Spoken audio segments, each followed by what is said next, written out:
하나님 말씀 역대하 8장 1절 한 절 보십시다.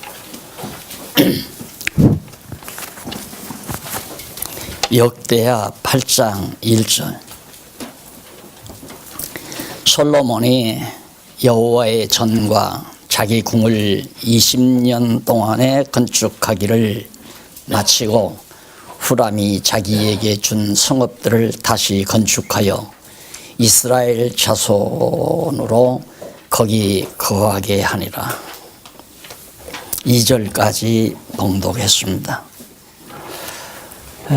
오늘 공부할 대목은 솔로몬의 형통. 교재는 2774페이지 펴시면 나옵니다. 그래서 솔로몬의 형통과 명성, 솔로몬이 아주 형통해지고 명성이 높아졌다. 자, 그러면 왜 이렇게 솔로몬이 형통하고 명성이 높아졌는가? 그 이유는 첫째, 근접적인 이유입니다. 가까운 이유. 그 가까운 이유가 뭐냐면 하나님께서 솔로몬에게 밤에 나타나셔서 내가 너한테 뭐를 줄까 요구하니까 솔로몬이 바로 지혜를 구했죠. 지혜를 구하니까 하나님이 칭찬하시면서 부도 주고 명성도 이름도 높아지게 하고 너를 아주 경고케 해주겠다 하고 약속한 것 우리가 다 기억하고 있잖아요. 그 언약을 이루시기 위해서 바로 솔로몬이 형통하고 명성이 높아졌다. 그러면 근원적인 이유가 있습니다.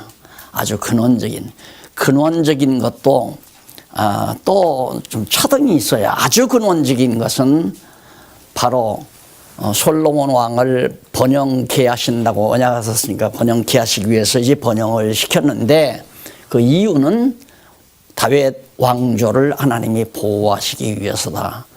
그럼 다윗을 왕조를 왜 보호하는가? 보호하는 이유는 하나님께서 아브라함에게 나라를 세워서 다스리게 해준다고 하신 언약의 말씀을 이루기 위해서입니다. 더 나아가서 아주 근본적인 이유입니다. 그건 아담에게 3대 언약, 3가지 언약을 하셔서 그 첫 아담에게 언약한 것을 마지막 아담 예수 그리스도를 통하여 이루시기 위해 바로 다윗 왕조를 보호해 주는 겁니다. 그 다윗 왕조가 보호가 돼야 예수께서 아브라함과 다윗 자손으로 오실 수 있을 거 아니에요. 그래서 그런 섭리를 위해서 하나님께서 이처럼 솔로몬 왕을 형통하게 하고 그 명성이 높아지도록 섭리하셨다. 성경 완전히 다 신구약 성경 다 정리했죠.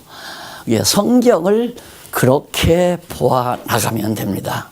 그래서 아마 목사님이 저걸 하신 것 같은데 저걸 보고 굉장히 이제 충격을 받고 성경이 이렇게 한눈에 보이는구나. 한눈에 보여야 공부 제대로 하신 거예요. 성경이 한눈에 안 보이면 아직도 성경의 지엽적인 내용에 빠져서 살아가는 아주 옹졸한 신앙생활이 되시죠. 야, 하나님께서 솔로몬은 형통케 하셨는데 왜 나는 형통케 안 하시나. 그래서 형통의 비결 이런 식으로 과거 다 설교를 했잖아요. 목사님들이. 어떻게 하면 형통하게 살 수 있나. 솔로몬은 철저히 하나님을 경외했다. 이제 이런 식이죠. 전혀 판이 다르잖아요. 여러분들이 공부하는 판이. 결국은 저는 근본적으로 솔로몬이 형통하고 명성이 높아지는 것은 장차 마지막 아담이 반드시 다윗의 자손으로 오게 하기 위해서 그렇게 섭리하신다. 그러니까 나와 아주 직접 관계가 있는 것이죠. 메시아가 와야 되잖아요. 그런데 와야 되는데 언약대로 와야 되는데 그러니까 이게 이제 메시아 언약이에요. 솔로몬의 형통도 명성도 메시아 언약이다. 그러면 위에 여기 1번은 뭡니까? 1번은 뭐 간단하잖아요. 왕조, 다윗 왕조 설립이에요. 설립. 이게 이제 대상. 아이고, 키가 좀 더 크죠. 대상. 성경이 그렇게 쉽단 말입니다. 아, 역대기상에서는 하나님께서 다윗 왕조를 설립해 놓으시고, 왕조라고 하는 것은 바로 아들들이 대를 이어서 계속 왕이 되는 그 과정을 왕조라고 그러잖아요. 그러니까 하나님께서 다윗 왕조를 왜 다윗 왕국이 아니라 왕조라고 하는 이유가 거기 있어요. 왕조를 세워야 그 아들이 왕조가 서질려면 아들이 이제 솔로몬이 왕이 돼야 되고, 그래서 이제 솔로몬이 왕이 돼서 명성이 높아지기까지. 그럼 명성이 높아진 건 하나님께서 솔로몬이 왕 될 때 언약하셨기 때문에 그 언약을 이루기 위해서 바로 다윗과의 언약도 이루시는 여호와 하나님의 살아계심을 알게 하기 위한 거죠. 그러니까 우리가 정말 성경을 깨닫게 되면 아는 게 많아지잖아요. 야, 솔로몬 왕이 형통하고 명성하는 이유도 알고, 근접 이유도 알고, 그 다음 중간 이유도 알고, 근본 이유도 알고.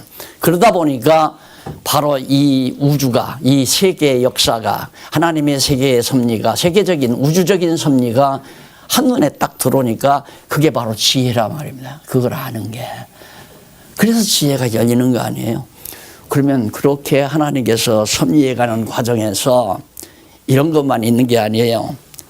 바로 이제 다음 주일에는 이게 나오잖아요. 여기 두 번째가 분국시대. 나라가 갈라지는 시대의 보호. 나라가 갈라지는데도 하나님께서 정말 다윗 왕조를 보호한다 이 말이에요. 그러니 알고 보면 이렇게 쉽고 명쾌하고 아주 간단하고 정확한데 왜 이것을 수백 년 동안, 수천 년 동안, 2000년 세월이 흐르는 동안 많은 사람들의 눈에 이게 뜨이지를 않았나 생각해 보면 오늘 이제 구정을 맞는데 우리 대박 터질 거 아니에요? 예? 이 대박. 여러분, 이 놀라운 진리에 대한 가치를 알면 내가 육신의 목숨을 내놔도 이 진리는 버릴 수가 없다. 이게 들어가야 이 가치가 제대로 인정되는 거예요. 진짜로. 하나님께서 이제 그렇게 나를 붙들어 주겠지만은 날더러 너 이 성경신학 이거 다 불처질 거냐, 네 목숨을 내놓을 거냐 그러면 나는 목숨 내놓지 이거 불안지를요.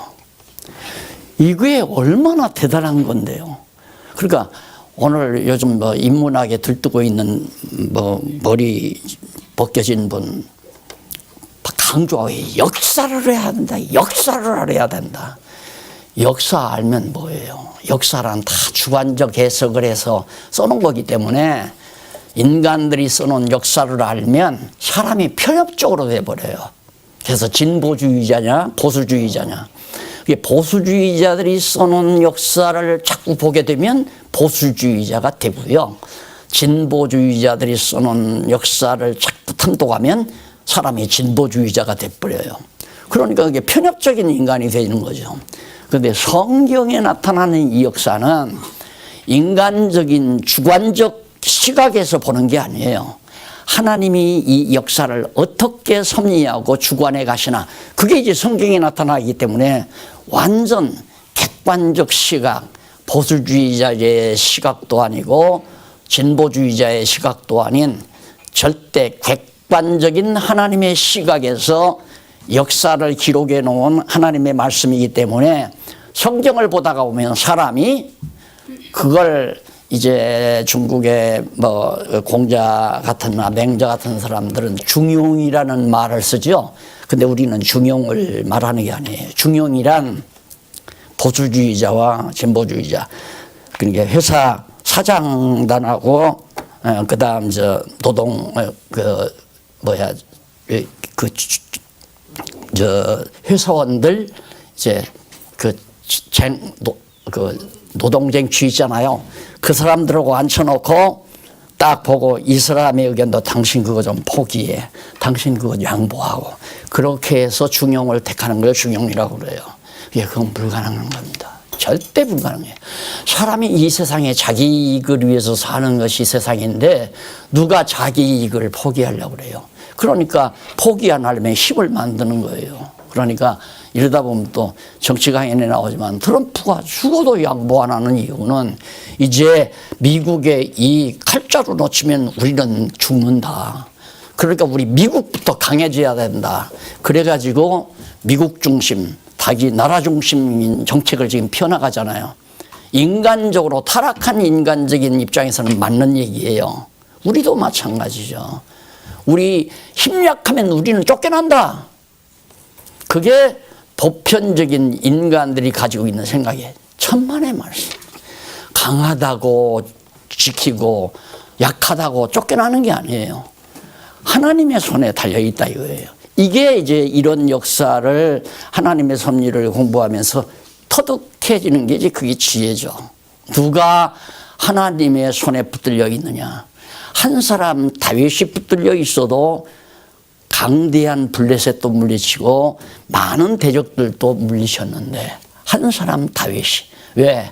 다윗은 하나님이 세우신 거니까. 그러니까 승리는 간단해요. 누가 하나님의 말씀을 붙들고 있느냐. 이게 중요한 거란 말입니다. 거기에 이제 승패가 달려있는 거니까. 그래서 바로 역사는 내 시각으로 보지도 말고 상대방의 시각으로도 보지 말고. 그래서 보편적인 대부분의 일반인들은 내 의견도 일리가 있어. 들어보니까 내 의견도 일리가 있어. 그럼 어쩌라는 얘기예요. 내 것도 일리가 있고 내 것도 일리가 있고. 그러면 자기가 기울어지는 쪽으로 손들어 주는 거예요. 재판이라는 게 바로 그거 아니에요. 왜 1심에서 정죄된 사람이 2심에 가서 무죄가 되고 1심에서 무죄가 된 사람이 2심에 가서 정죄가 되느냐 이 말이에요. 그거 다 재판장이 자기가 기울어지는 쪽으로. 그러니까 세상의 재판이란 건 믿으면 안 돼요. 그건 믿을 수 없는 거예요.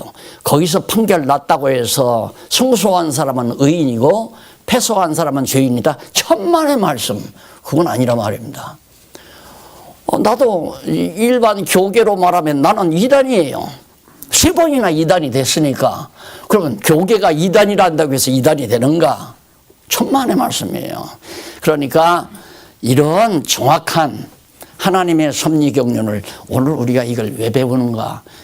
속상하잖아요. 야, 명절 맞아서 집에를 딱 가는데 야, 너 형은 이번에 주식 투자했다가 돈을 몇 천만 원 다 날렸단다.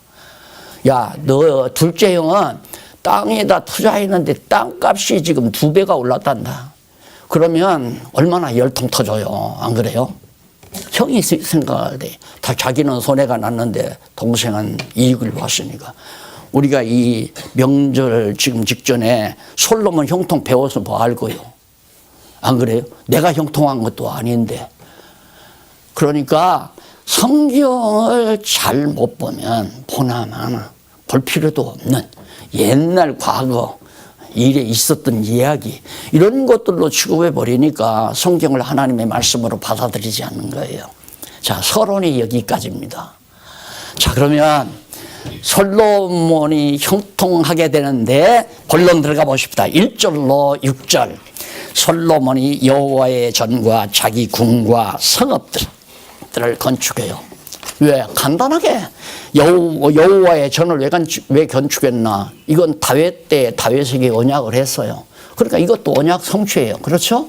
하나님께서 언약대로 이루시기 위해서 다윗으로 하여금 성전 지키게 하신 거라 이 말입니다. 그러니까 모든 일은 하나님이 뜻이 있어서 하는 얘기 아니에요? 뜻이 있어서 하는 일이란 말입니다. 내가 돈 버는 것도 하나님의 정하신 무슨 뜻이 있을 거고 내가 망하는 것도 하나님의 어떤 정하신 뜻이 있을 거고 우리들의 것은 잘 몰라요. 왜? 성경에 기록이 안 돼 있으니까. 그러나 성경을 보면 하나하나 역사적 사건 자체가 뜻없는 게 없어요. 그걸 의미라고 그래요. 의미. 의미 분석이란 말이 그거거든요. 아, 솔로몬이 성전을 짓는 것은 하나님께서 제사 받으려고 짓게 하셨다. 그건 뭔가 잘못된 거죠. 거기가 중요한 것이 아니라 다윗에게 언약한 대로 바로 성전 지켜야 한다고 네 아들 솔로몬이 지켜야 한다고 언약했으니 그 언약을 이루시기 위해서 더 나아가서는 여호와 하나님 이름을 두시려고 왜? 여호와 하나님 이름 기억해서 경외케 하려고 하나님의 택한 백성들 이렇게 계속 올라가잖아요. 그러니까 솔로몬이 전을 지은 것도 그렇고 자기 궁을 지었잖아요. 왕궁을 딱 완전히 황금으로 엄청난 황금을 실어다가 황금으로 절을 지었단 말입니다. 이것이 나중에 화근이 되잖아요. 황금 덩어리가 도덕도덕 왕궁과 성전에 붙어 있으니까 그걸 바벨론의 사절단들이 와서 그걸 보고 그만 욕심이 나가지고 쳐들어와서 다 불쳐질러 버리고 황금을 가져갔다 이 말입니다. 그러니까 자, 하나님이 그러면 솔로몬에게 그렇게 형통케 한 것이 복이냐 저주냐 우리는 그걸 따지죠. 솔로몬이 가난했으면 바벨론이 안 쳐들어왔을 거 아니야. 뭘 보고 쳐들어와. 그렇게 이제 역사를 해석해 가려고 하는 거죠. 그래서 그걸 교훈 받자는 거 아닙니까? 역사 교훈이란 천만의 말씀. 그거 아니에요. 역사에서 교훈 받는 건 여호와 하나님의 살아계심을 교훈 받는 거지, 가르침을 받는 거지. 야, 아무개는 솔로몬은 엄청나게 부자로 살아가지고 왕궁을 금으로 짓고 성전으로 지었다가 그거 이 바벨론의 눈에 띄어가지고 그거 뺏어가려고 쳐들어와서 다 무너뜨렸다. 그러니까 절대 내 부를 자랑해서도 안 되고 너무 부유하게 살아도 안 된다. 적이 많아진다. 이런 걸 하나의 교훈 삼자 이거예요. 그러면 예를 들면 그러면 우리는 가난하게 살아야 되느냐. 가난하지도 말고 부여하지도 말고 이런 식으로 이제 해석에 들어가면 점점 답답한 거예요.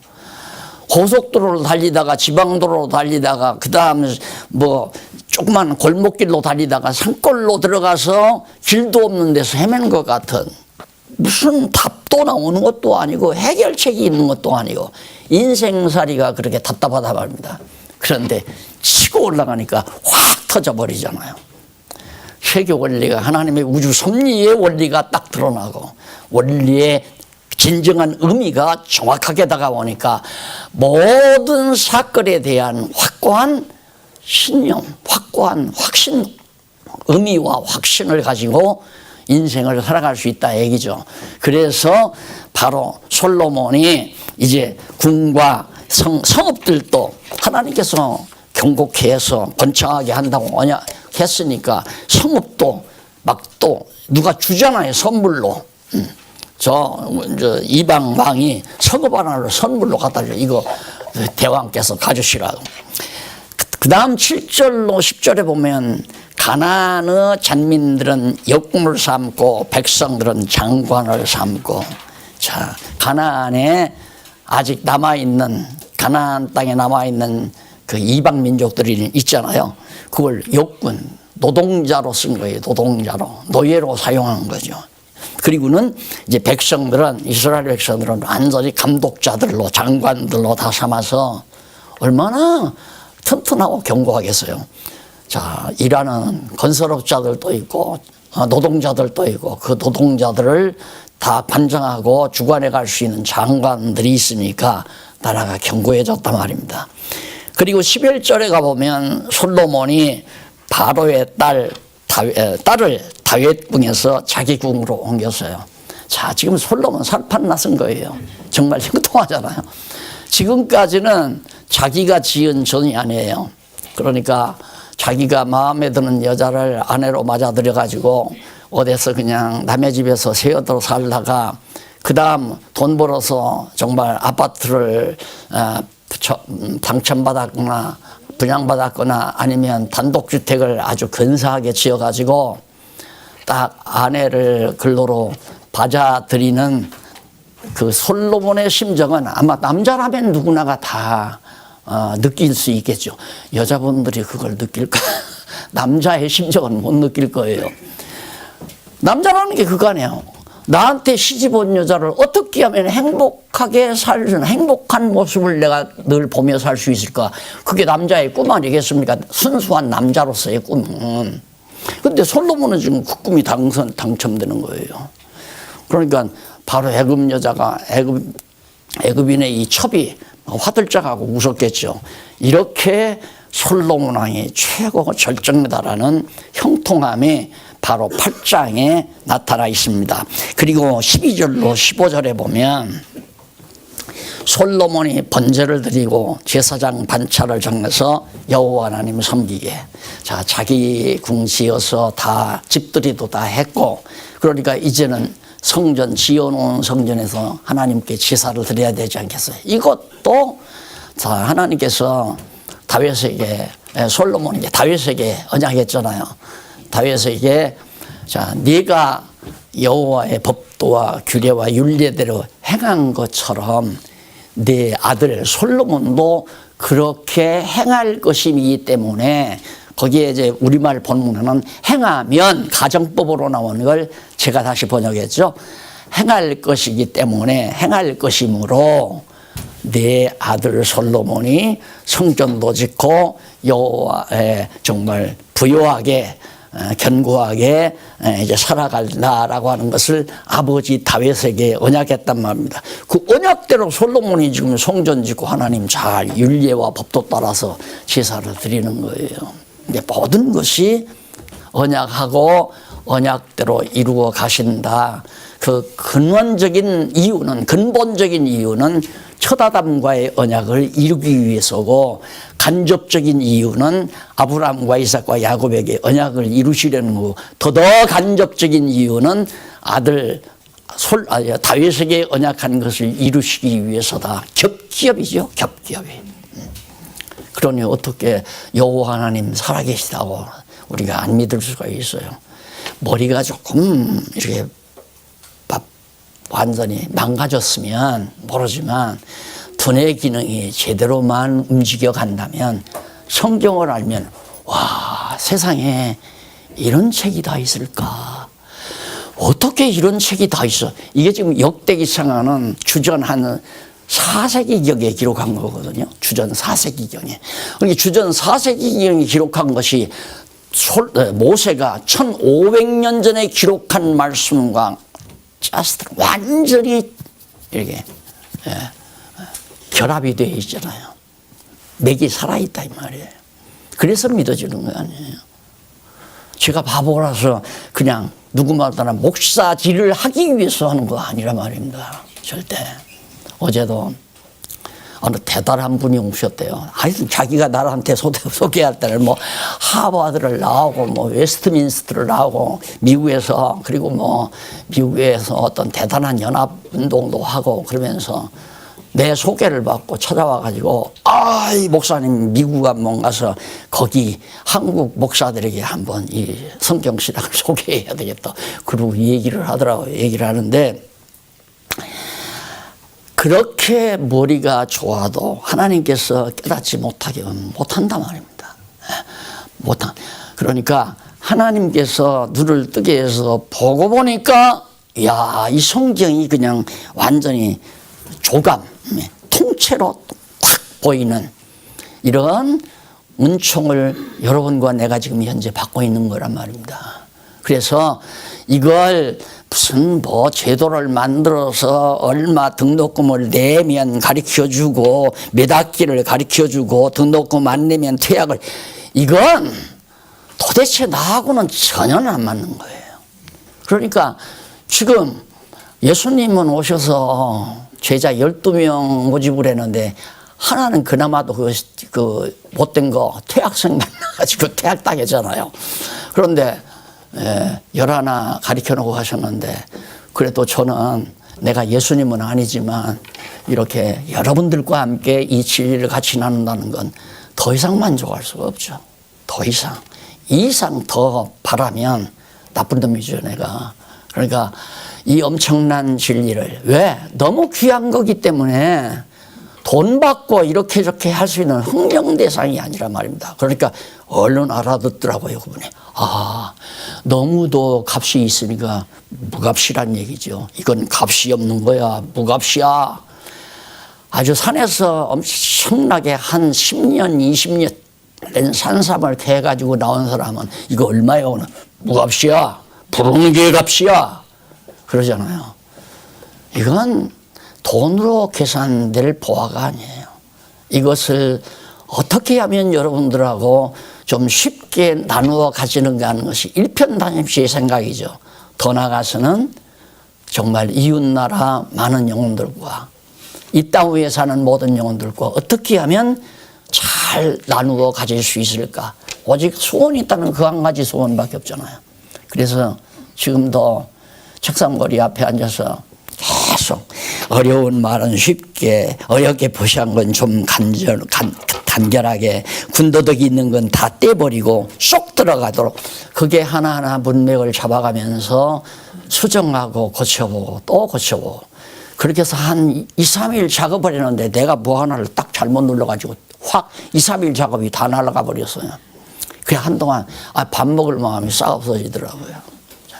오직 일편단심이죠.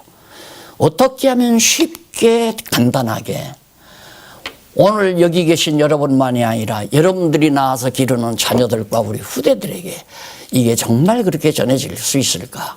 이것이 너무 귀하니까 없잖아요. 이런 건 세상에 없는 거란 말입니다. 이렇게 역사를 보고 이렇게 완전히 통째로 완전하게 보여지는 하나님의 말씀은 성경밖에 없단 말이에요.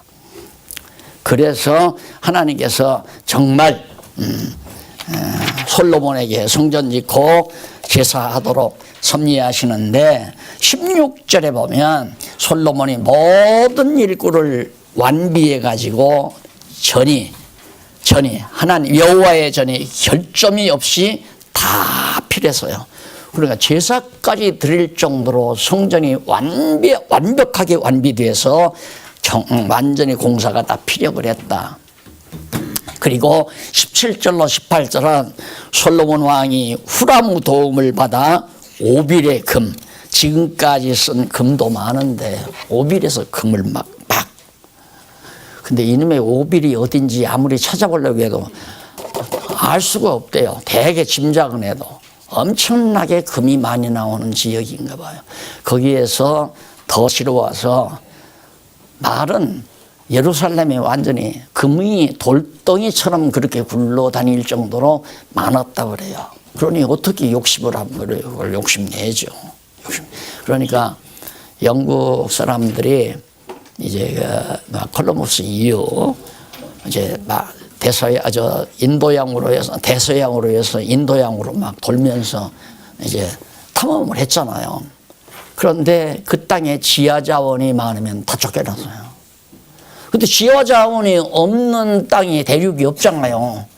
그래서 먼저 아프리카 저 말단의 희망봉에 가면 처음에 이제 그 영국 사람들이 도착해서 그 산에 올라갔다 해서 그 희망봉이라고 그 산이 처음에 보여가지고 그런데 그런 것처럼 솔로몬에게 엄청난 금이 많으니까 당연히 욕심을 낼 수밖에 없죠.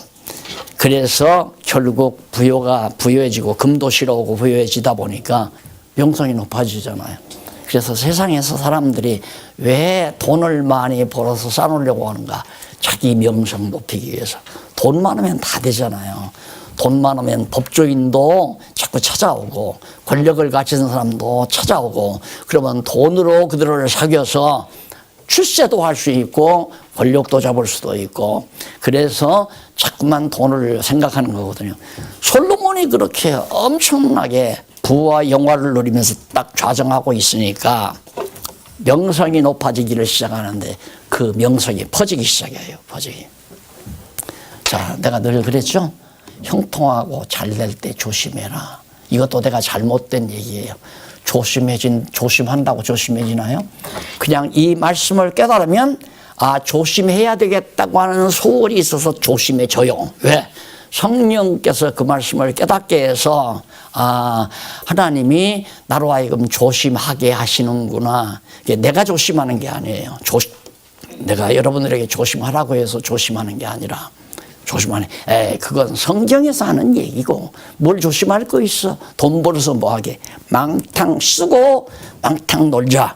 이게 이제 우리 인간들이 누구나 다 가지는 생각이거든요.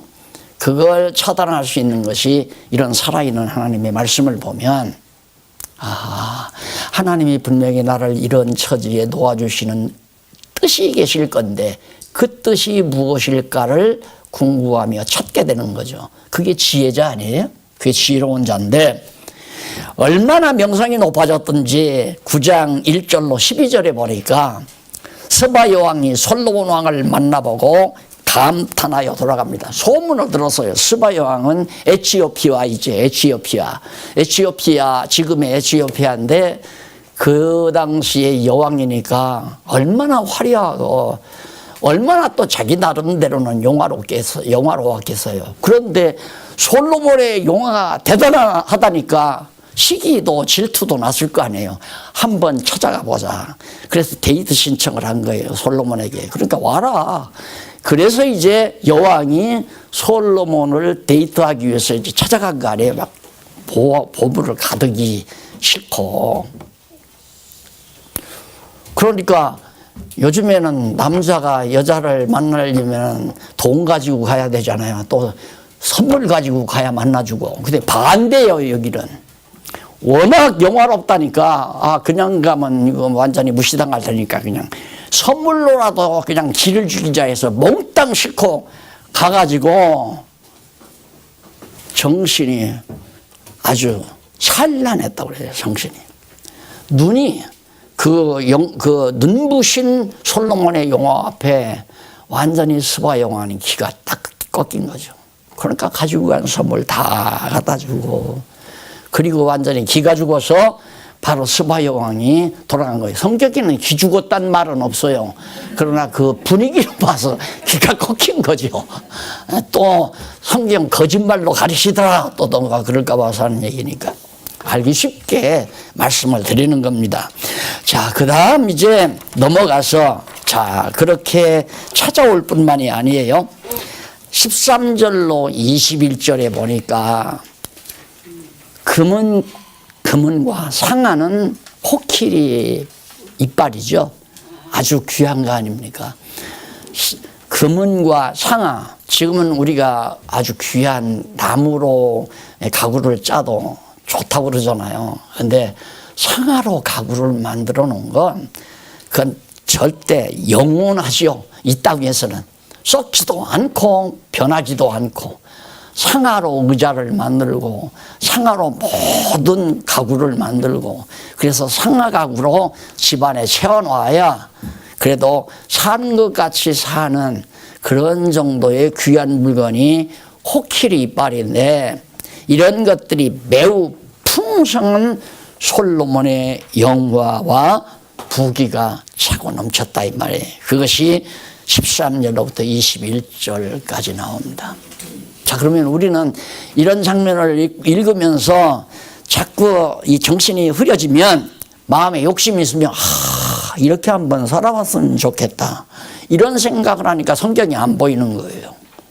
성경이 보이겠어요? 그런 생각하는데, 야, 솔로몬은 얼마나 좋을까? 이게 진짜일까? 야, 나도 한번 이렇게 살아봤으면 좋겠다. 그러면서 성경 100번 보면 뭐예요? 아무 필요가 없는 거예요. 왜 이렇게 하나님께서 솔로몬을 부와 영화가 극에 달하도록 하셨을까? 아까 말했잖아요. 아버지 다윗에게 언약하신 말씀. 첫째는 솔로몬 자신에게 언약한 말씀을 이루기 위해서, 더 나아가서는 다윗에게 언약한 말씀을 이루기 위해서, 더 나아가서는 아브라함과 이삭과 야곱에게 이루기 위해서, 더 나아가서는 아담에게 언약한 말씀을 이루시기 위해서, 이루신다는 확신이죠. 봐라, 하나님께서 아담에게 언약한 대로 그대로 이루어 줄 것을 모형적으로 이렇게 이루어 주잖아요. 모형적으로 하나님이 아브라함과 이삭과 야곱에게 언약을 드리면 언약대로 아주 나라를 영화롭게 부요하게 통치하도록 하나님이 허락해 주셨다. 그러면 언약대로 이루었잖아요. 구약에서. 이것이 하나의 모형이다 이 말. 모형 이건. 그러니까 뭐에 대한 모형이냐면 첫 아담에게 언약한 언약을 이루시는 것은 그건 실체적 언약이니까 첫 아담의 언약은 마지막 아담 예수 그리스도를 통해서 이루어주는 거예요. 그건 이제 실체적인 언약을 이루어주는 거죠. 이 언약을 이룬다는 확증을 되는데 그게 뭐냐면 모형적으로 아브라함에게 세 가지 언약을 해서 언약대로 자손 주고 땅 주고 다스리게 해줬잖아요. 세 가지가 다 이루어진 거예요. 이렇게 아브라함에게 언약한 대로 이루어 주시듯이 첫 아담에게 언약한 것도 반드시 마지막 아담을 통해서 이루어 준다. 그거에 대한 하나의 언약의 말씀이에요. 이 언약 성취의 역사가 둘째 아담을 마지막 아담을 통해서 이루어 준다는 언약의 말씀이 된다. 그 말이에요. 그러니까 모형적인 언약 성취는 실체적인 아담과의 언약을 이루어 줄 것에 대한 하나의 언약의 말씀으로 우리에게 다가오는 거죠. 아시겠죠? 이 부분이 조금 잘못하면 헷갈리니까 모형적인 언약은 언약대로 모형적인 언약을 이루어주는 것이 실체적인 언약에 대한 실체적인 언약을 이루어준다는 언약으로 받아들여지는 것이다. 이렇게 이루어주듯이 첫 아담에게 언약도 마지막 아담을 통해서 이루어준다. 그래서 이것이 무슨 언약? 메시아 언약이라 이 말이에요. 마지막 아담이 온다.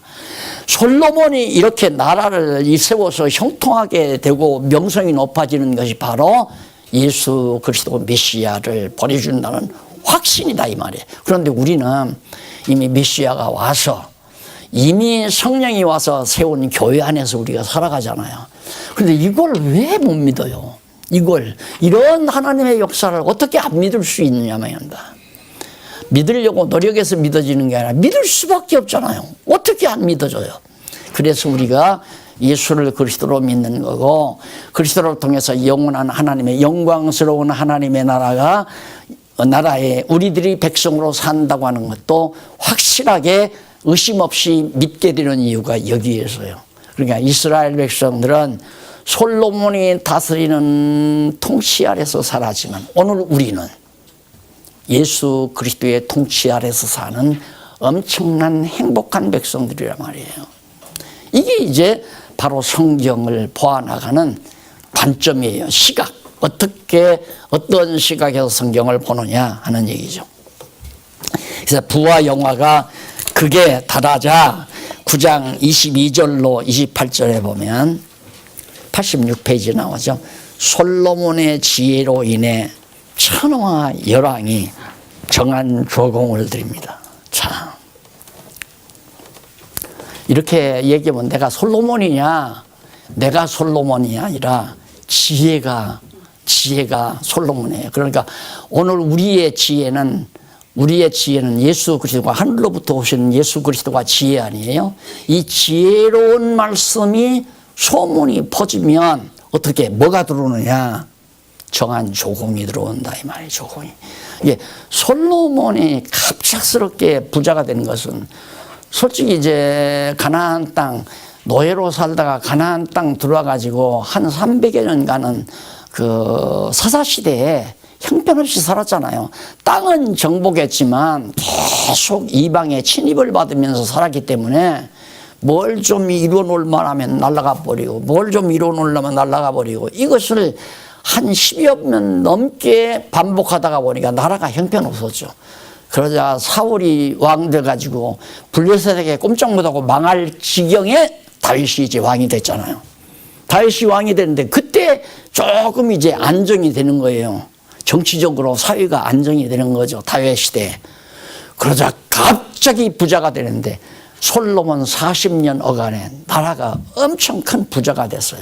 그 부자가 된 이유는 솔로몬의 지혜 때문이었다 이 말이에요. 지혜 때문에. 솔로몬의 지혜의 말씀이 모든 이방 땅의 천하에 퍼지다가 보니까 미리 엽전들을 푸대에 싸가지고 벌벌벌 기면서 저 말죽거리에서부터 기고 들어온다 이 말이에요. 네. 날 좀 봐달라고. 그래서 왕조가 부유해지듯이 이 솔로몬 왕국도 갑자기 부유한 것은 주변 나라들에서 막 계속 과거의 다윗 왕 시대나 사사 시대에는 괴롭혔던 이방 민족들이 돈덩어리, 황금덩어리를 가지고 솔로몬에게 매년 찾아와서 문안 인사드리는 거예요. 구정 때는 다 고향에 내려가서 어른들 찾아뵈듯이 이방 나라들이 때때로 1년에 한두 차례씩 이렇게 조공을 가지고 엄청난 황금덩어리를 싸가지고 솔로몬 왕국에 오니까 솔로몬이 무슨 뭐 굴뚝 세워가지고 부자 되는 것도 아니고 자동차 만들어 부장 되는 것도 아니고 장사해서 부자 되는 거 아니라 막 끌어모아요. 그걸 시편 기자들이 노래하기를 뭐라고 노래하냐면 악인이 쌓은 재물을 하나님께서 의인이 쓰도록 섭리하셨다. 악인은 쌓는데 정신이 하나도 없고 의인은 쓰는데 열심이고 이게 이제 하나님께서 해나가시는 거다. 그런데 우리는 보통 돈 벌어서 하나님의 일을 해야 되겠다 하는 생각을 많이 하죠. 제가 그런 생각을 많이 할 때마다 참 나도 좀 어리석다 이런 생각을 내가 이런 거 다 아니까 이런 걸 보고 많이 제가 이제 생각을 하면서 생각이 돼서 몇십 년 동안 성경을 보면서 연구하면서 했으니까 이거 연구해서 해결이 안 됐으면 책을 쓸 수가 없잖아요. 그래서 어렸을 때도 돈 벌 생각을 안 했지만 지금도 어떻게 해서 돈을 좀 넣고 가지고 누가 그래요. 전문가가 목사님은 정말 부동산 쪽으로 조금만 관심을 두면 대박 터질 뿐이다 이거야. 자기가 볼 때는 머리가 잘 굴러가는 것 같으니까 자기는 별로 머리가 안 좋은데도 대박을 났는데 목사님같이 저렇게 머리가 좋으면 대박 터뜨릴 수 있다. 그러니까 우리 교회랑 땅 사는데도 와 기가 말뚝 딱 박아놓더라 이거야. 마지막 천평 살 때 사이에다가 남의 땅 놓고 앞에 땅 그렇게 하려고 해서 한 게 아니에요. 그걸 천평을 더 앞에 걸 지금 현재 우리가 있는 이 땅을 사야 되겠는데 두 대예요, 두 가지. 그런데 바로 교회 쪽에 붙은 사람 안 팔잖아요. 안 팔고 이 건너편이 판대요. 삽시다. 그래서 그건 싸게 샀어요. 그랬더니 자꾸 땅이 올라가잖아요. 그래 가운데 딱 땅이 배겨놓으니까 이 사람도 팔려고 하다가 땅이 높아지니까 어느 분하고 이제 계약을 하려고 그래 130만 원에 계약하려고 그랬대요. 130만 원에 평당 계약하려고 그랬는데 하나님께서 그 사람을 움직였던가 보죠. 갑자기 날들어 나오라고 그래서 나갔더니만 아무래도 이것은 교회에서 사서야 되겠습니다. 지금 130만 원에 계약하려고 했는데 제가 연 모아놓은 셈 치고 125만 원에 드리겠습니다. 그래서 계약해서 산 거 아니에요. 그게 무슨 부동산 머리 써가지고 투기 사업자란 그 머리하고는 전혀 하나님께서 그렇게 해나가는 거지. 날들어 목사 그만두고 부동산 투기 부동산 사업하라고 하는 건 모독행위죠. 모독행위. 말도 안 되는 얘기. 제가 부르지 말아요. 내가 이렇게 또 말하는 것도 아니에요. 설교하려고 자꾸 잔재간 피면 뻔해요. 하나님 경외하고 사는 사람은 잔재간이 필요 없어요. 어떻게 보면 남이 보면 우직스러우면 바보 멍충이가 돼요. 여러분 지금 나 봐도 바보 멍충이죠. 뺏기고도 가만히 있어. 욕해도 가만히 있어. 미련해도 가만히 있어. 바보라서 그런 게 아니잖아요. 저분이 계시니까 그러죠. 저분이 살아계시니까 그러지 내가 바보라 그런 거 아니라 말입니다. 어차피 하나님의 뜻대로 되는 내가 악랄하게 굴어도 하나님의 뜻대로 되는 거고 내가 악랄하게 안 굴고 그냥 후덕하게 참고 마음 평안하게 살아도 어차피 하나님의 정하신 뜻대로 되는 거 그걸 내가 아는데 무엇 때문에 아웅다웅 동생 같은 사람 조카 같은 사람들하고 싸우고 큰소리하고 필요가 없잖아요. 어차피 하나님의 정하신 대로 솔로몬이 이렇게 명성이 높아지는 거 이미 다윗을 통해서 또 솔로몬 자신에게 언약하신 대로 그래서 이 형통과 명성은 하나님 나라에 대한 하나의 모형이에요. 하나님 나라에 대한 모형. 백성들이 얼마나 편안하겠어요. 아주. 그러듯이 하나님의 나라, 이 지상에 있는 교회도 하나님의 나라 아니에요? 그만큼 모든 것이 풍성하고 여유 있고, 모든 것이 풍성하고 여유 있다니까 돈이 많아진다는 거 아니죠. 여러분, 갑자기 우리 교회가 돈이 많아지니까 내가 자꾸 화근이라고 가끔가 다 했잖아요. 마음이 풍성해야 돼요. 바울이 그랬잖아요. 가난한 자 같으나 부유하고. 가난한 자가, 사람들이 보기에는 가난한 자 같지만 진짜 신령한 입장에서 부유하고 넉넉하게 살잖아요. 그렇죠? 여러분 부유하고 넉넉하지 않습니까?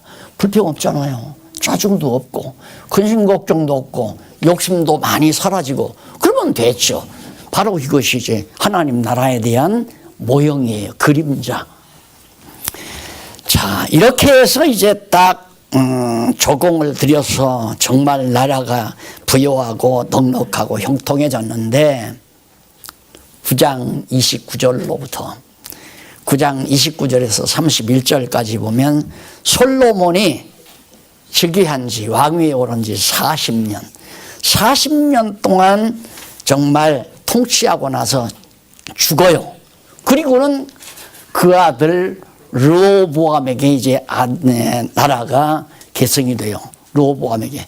그래서 이제 마지막 명성과 함께 영화롭게 솔로몬의 마지막이 장식이 됩니다.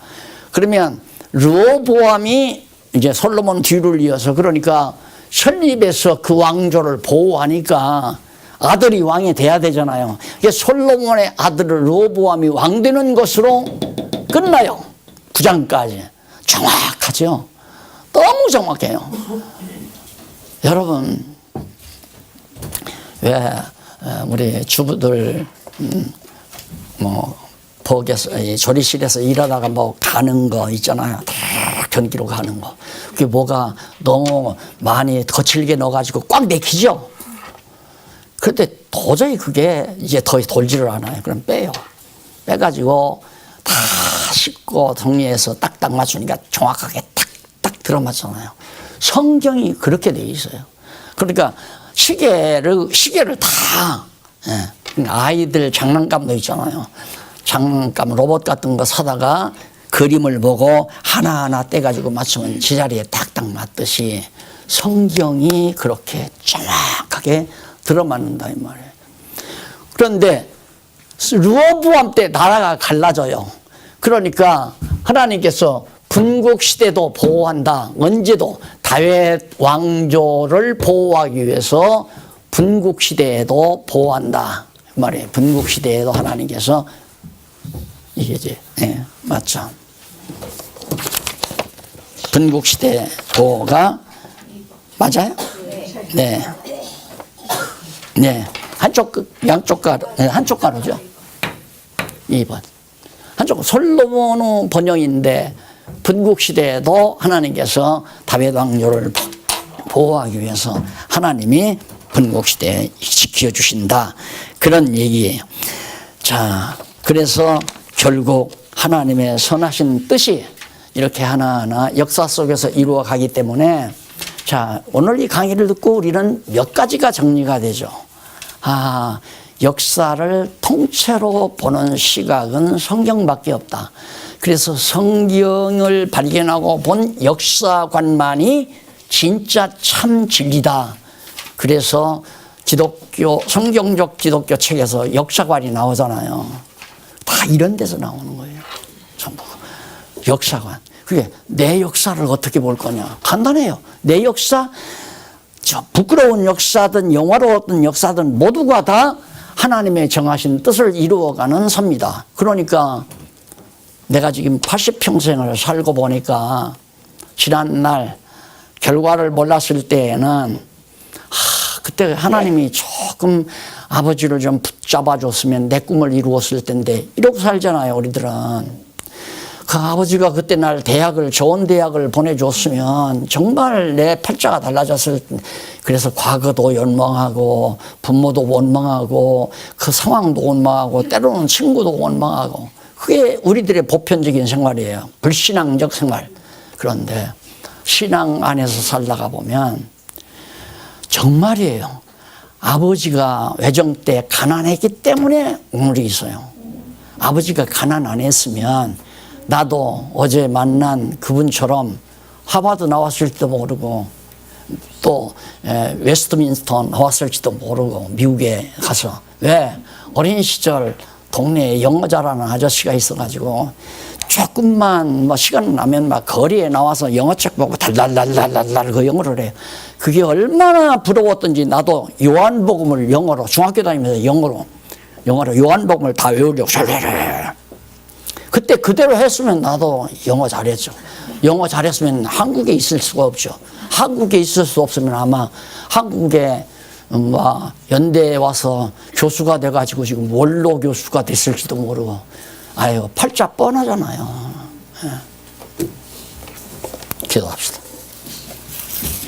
자비하신 아버지 하나님, 정말 살아계셔서 역사를 주관하시고 선하신 뜻을 이루어가기 위해서 부유하게도 하고 가난하게도 하시는 전능하신 하나님이 잊지 않고 살아갈 수 있도록 지혜를 주시옵소서. 예수님 이름으로 기도드립니다. 아멘.